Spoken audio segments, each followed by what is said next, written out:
ಪೋಷಕಾಂಶಗಳ ಕುರಿತು ರಸಪ್ರಶ್ನೆ. ಪ್ರಶ್ನೆ 1. ಕ್ಯಾಲ್ಸಿಯಂ ಹೆಚ್ಚಾಗಿ ಯಾವ ಆಹಾರದಲ್ಲಿ ದೊರೆಯುತ್ತದೆ? ಆಪ್ಷನ್ ಎ ಹಾಲು, ಆಪ್ಷನ್ ಬಿ ಅಕ್ಕಿ, ಆಪ್ಷನ್ ಸಿ ಎಣ್ಣೆ, ಆಪ್ಷನ್ ಡಿ ಸಕ್ಕರೆ. ಉತ್ತರ ಎ ಹಾಲು.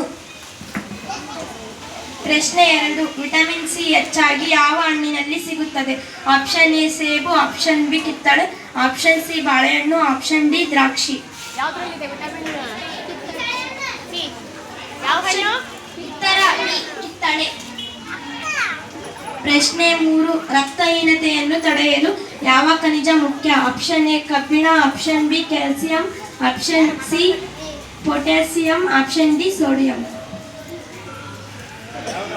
ಉತ್ತರ ಎ ಕಬ್ಬಿಣ. ಪ್ರಶ್ನೆ 4. ಸಮತೋಲನ ಆಹಾರ ಎಂದರೆ? ಆಪ್ಷನ್ ಎ ಕೇವಲ ಹಣ್ಣುಗಳು, ಆಪ್ಷನ್ ಬಿ ಕೇವಲ ಹಾಲು, ಆಪ್ಷನ್ ಸಿ ಎಲ್ಲ ಪೋಷಕಾಂಶಗಳನ್ನು ಸರಿಯಾದ ಪ್ರಮಾಣದಲ್ಲಿ ಹೊಂದಿರುವ ಆಹಾರ, ಆಪ್ಷನ್ ಡಿ ಕೇವಲ ಅನ್ನ. ಉತ್ತರ ಸಿ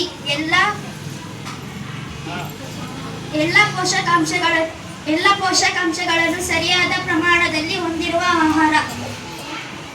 ಪ್ರಶ್ನೆ 5. ದೇಹದ ಬೆಳವಣಿಗೆ ಮತ್ತು ಅಂಗಾಂಶಗಳ ದುರಸ್ತಿಗೆ ಅಗತ್ಯವಾದ ಪೋಷಕಾಂಶ ಯಾವುದು? ಆಪ್ಷನ್ ಎ ಕೊಬ್ಬು, option B protein, option C vitamin, option D. ಉತ್ತರ ಬಿ ಪ್ರೋಟೀನ್.